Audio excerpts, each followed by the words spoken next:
শেখ মুজিবুর রহমান নয়, আনুষ্ঠানিকভাবে মেজর জিয়াউর রহমানের স্বাধীনতার ঘোষণা সবার কাছে পৌঁছায়।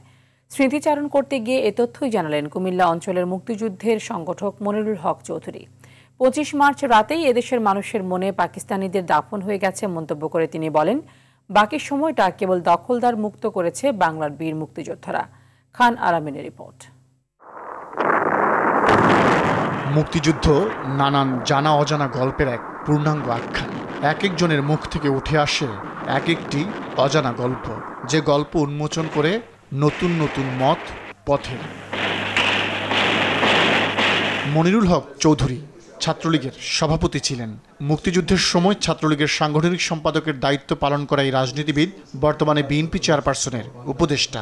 তার স্মৃতিচারণায় উঠে আসে যুদ্ধের নানা জানা অজানা দিক। 25 মার্চ পাক হানাদার বাহিনীর অতর্কিত হামলার পর মনিরুল হক কেরানীগঞ্জে পাড়ি জমান। ঢাকা থেকে আওয়ামী লীগের হাইকমান্ডের নির্দেশনা নিয়ে সেখানে পৌঁছে যাদের সাথে সাক্ষাৎ করার কথা তাদের কাউকে খুঁজে পাননি তিনি।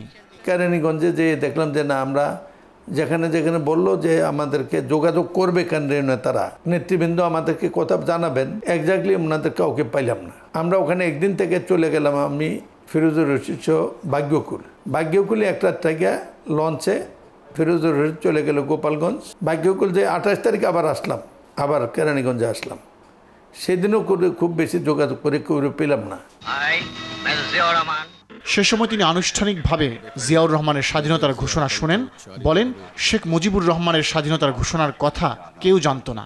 শহীদ জিয়া ঘোষণা যেটা দিয়েছেন সেইটাই মূলত মুক্তিযুদ্ধের আনুষ্ঠানিক ঘোষণা হিসেবে স্বীকৃত।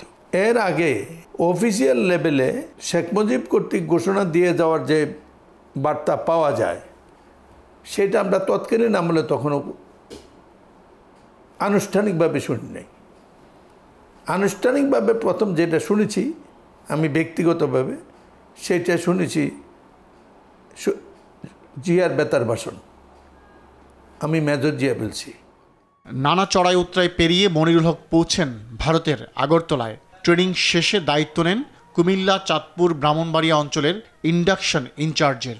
এসব অঞ্চলে তার নির্দেশনায় পরিচালিত হয়েছে 2 শতাধিক অপারেশন। আমার তো জেলা কমান্ডার এবং কমান্ডারের অধীনে একটা পদ আর কি। ওনাদের কনসার্ন নিয়ে, ওনাদের পরামর্শ নিয়ে নিজে ওই গ্রুপ করতাম এবং তাদেরকে ইকুইপ করতাম, ব্রিফ করতাম এবং তাদেরকে অস্ত্র বন্টন করে সিগনেচার করে ক্ষমতা দিয়ে ডেলিগেট করে পৌঁছে দিত। অনেক সময় ট্রান্সফার হতো। প্রথম ধরেন আমরা 2 থানা মিলিয়ে একটা গ্রুপ পাঠাইছি প্রথম, পরে প্রতি থানা একটা গ্রুপ পাঠিয়েছি, এরপরে থানাকে আবার 2 ভাগ করে একটা পাঠিয়েছি।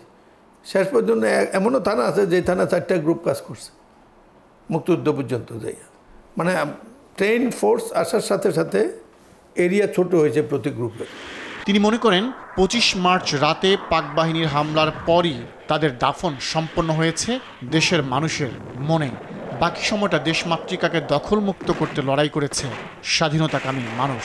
পাকিস্তান দাফন হয়েছে 25 তারিখ রাত, বাকিটা আমরা তাদের অবৈধ দখলদারকে মোকাবেলা করেছি। মুক্তিযুদ্ধকে আওয়ামী লীগ নিজেদের করতে চাওয়ার ফলই মুক্তিযোদ্ধাদের অসম্মানের পথ তৈরি করে দিয়েছে বলে মনে করেন মনিরুল হক চৌধুরী। সব কিছু অতিরিক্ত ব্যবহার, একচেটিয়া ব্যবহারের কারণে মুক্তিযুদ্ধের গৌরবোজ্জ্বল ইতিহাসকে অনেক জায়গায় খাটো করা হয়েছে। খান আলামিন, RTV, ঢাকা।